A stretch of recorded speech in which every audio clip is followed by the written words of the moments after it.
പാലക്കാട് കള്ളിക്കാട് സ്വദേശി ആയിഷ സൈനബ് 90% കാഴ്ചശക്തിയില്ല. പക്ഷേ ചെസ് ബോർഡിന് മുന്നിലെത്തിയാൽ ആയിഷ പ്രതിസന്ധികളെല്ലാം മറക്കും. നേരിടുന്നത് ആരായാലും ആയിഷയുടെ കരുനീക്കത്തിന് മുന്നിൽ തോൽവി വഴങ്ങും.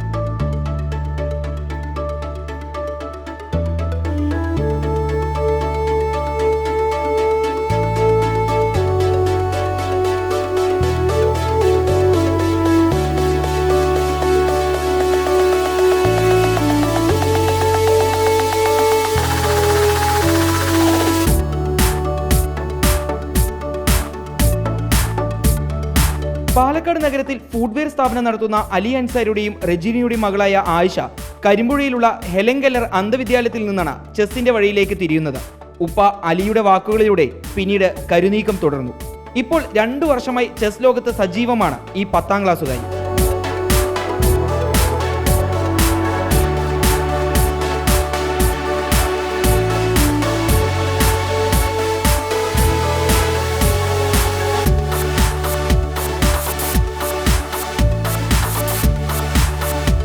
ഇതിനോടകം നിരവധി സംസ്ഥാന ദേശീയ ചെസ് മത്സരങ്ങളിൽ മാറ്റുരച്ച ആയിഷ ബ്ലൈൻഡ് ചെസ്സിൽ കേരളത്തിലെ ആദ്യത്തെ ഫെഡറേറ്റഡ് താരമാണ്. ദേശീയ ടീമിലും ഇടം നേടിയിട്ടുണ്ട് ഈ മിടുക്കി. ബോർഡ് നമുക്ക് യൂസ് ചെയ്താൽ മനസ്സിലാവും. പിന്നെ നോട്ടേഷൻ പഠിച്ചെടുക്കാൻ കുറച്ച് ഇതുണ്ടായിരുന്നു. പിന്നെ കോച്ചിങ് അങ്ങനെ മൈൻഡ് സെറ്റാക്കി. കൂടുതൽ എഫേർട്ടായിട്ട് എനിക്ക് കഷ്ടപ്പാട് കൂടുതൽ ഉണ്ടായിരുന്നില്ല ഈ ബോർഡ് മനസ്സിലാക്കിയെടുക്കാൻ. വിഷ്വലി ഇമ്പാർഡിൻ്റെ 2 years ആയിട്ടുള്ള സ്റ്റേറ്റും നാഷണൽ വരെ എത്തിയിട്ടുണ്ട് വിഷ്വലി ഇമ്പാർഡിൻ്റെ. പിന്നെ വുമൻസ് വിഷ്വലി ഇമ്പാർഡിൽ 5th പൊസിഷൻ കിട്ടിയിട്ടുണ്ട്. അതേപോലെ സ്കൂളിൽ നിന്ന് ടീമിൽ പോയിട്ടുണ്ട് സ്റ്റേറ്റ് വരെ. ഓരോ മത്സരവേദികളിലേക്ക് ആയിഷയെ കൈപിടിച്ചെത്തിക്കുന്നത് ഗുരുവും പിതാവുമായ അലി അൻസാരി തന്നെയാണ്.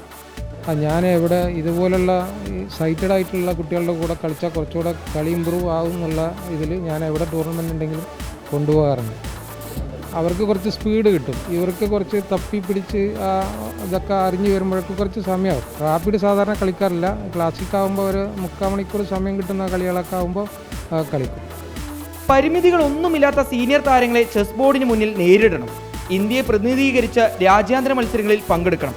പ്രതിസന്ധികളെ ആത്മവിശ്വാസം കൊണ്ട് നേരിട്ട് മുന്നോട്ട് കുതിക്കാനുള്ള തയ്യാറെടുപ്പിലാണ് ആയിഷ സൈനബ്. റിപ്പോർട്ടർ, പാലക്കാട്.